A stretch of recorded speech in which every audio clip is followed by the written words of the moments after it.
El día de ayer comenzó con el Qigong y me encantó. Me gustó mucho la armonía de los movimientos y en ciertos giros y con las figuras metafóricas que hacía este muchacho de acaricio la luna, empujo la montaña. Mi cuerpo se relajó muchísimo y que venía medio contracturado y de repente estaba como más disponible, más suelto, más... Eso me encantó. Y luego el que me fascinó fue el del taller de teatro e improvisación. Éramos muchos, pero el chico gestionó el tiempo y en la claridad de sus explicaciones.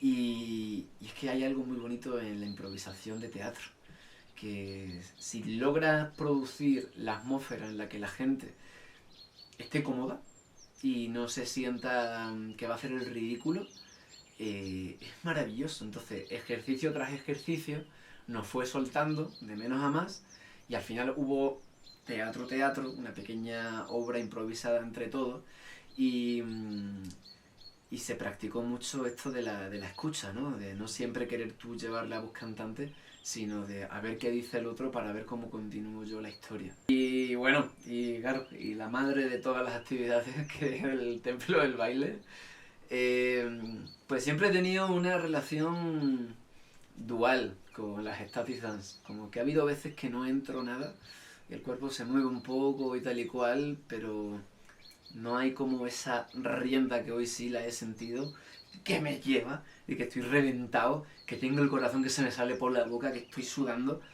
pero que de repente pum pum y sigues y sigues y sigues y sigues y la energía de los participantes se te contagia y de repente abres los ojos y tienes a alguien haciéndote en la cara así y no sé, es como que no es solo baile, ese es el tema de las static dance, ¿no? Y lo que echo de menos en, o sea, una discoteca o en otro tipo de encuentro musical, que se mezcla con juegos, se mezcla con locura, se mezcla con de repente micromomentos en los que estás con alguien en un espacio mucho más sutil, que luego explota, pues influye mucho la cadencia de la canción, ¿no?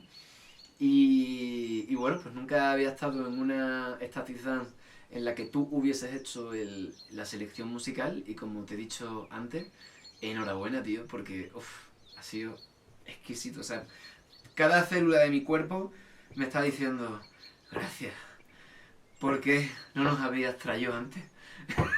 Como te decía antes, llevo 7 años dando vueltas en moto. Y cuando me preguntaban, ¿echas de menos a tu familia? Mm, No, sí que he sido muy desapegado toda la vida. ¿Echas de menos, no sé, el tener una casa? No. ¿Echas de menos, qué echas de menos? Y siempre he dicho, echo de menos las actividades que hacía en Madrid. O sea, el contact, las actividades de cuerpo, los encuentros,